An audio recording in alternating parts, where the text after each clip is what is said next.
होकर विमान पर आरूढ़ होकर जाते हुए देखा है, लेकिन हमें क्यों नहीं बुलाया? भगवान शिव कहने लगे कि तुम्हारे पिता मेरे से रुष्ट हैं। दामाद हैं दक्ष के भगवान शिव,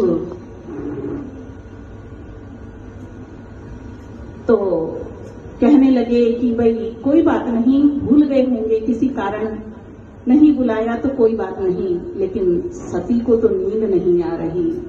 कहने लगी ऐसा नहीं हो सकता कि मेरे पिता के यहाँ यज्ञ हो और वो अपनी पुत्री को ही भूल जाएं। कहने लगी भगवान शिव से कि मैं अपने पिता के यहाँ चली जाती हूँ, फिर आप भी आ जाना, नहीं तो आप मेरे साथ ही चलिए। भगवान शिव बोले कि बिना बुलाए नहीं जाना चाहिए। परम्बा जगदम्बा भवानी शिवानी कहने लगी कि गुरु के यहाँ, मित्र के यहाँ और पिता के यहाँ तो बिन बुलाए भी चले जाते हैं। पिता के यहाँ बुलावा ना आया हो, पिता के यहाँ से किसी कारणवश वो भूल गए हों, तो मुझे अवश्य ही जाना चाहिए। लेकिन आज भगवान शिव ने रोका है परम्बा जगदम्बा भवानी शिवानी को। लेकिन आज पति की बात भवानी ने नहीं मानी और तैयार होकर अपने पिता दक्ष के यहाँ पहुंच गई।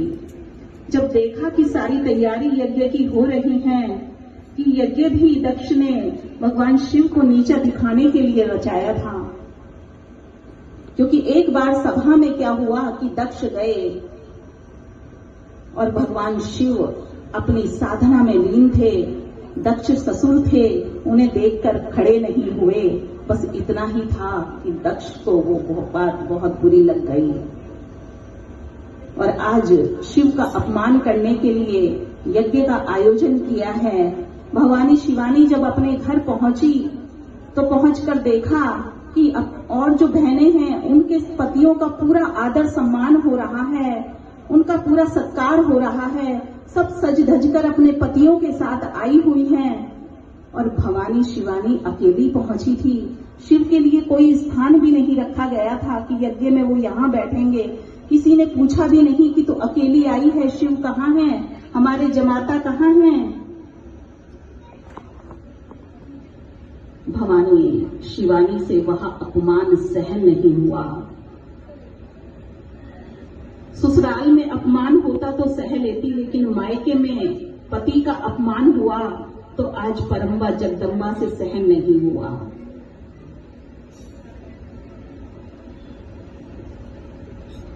जो बहनें थी हंसने लगी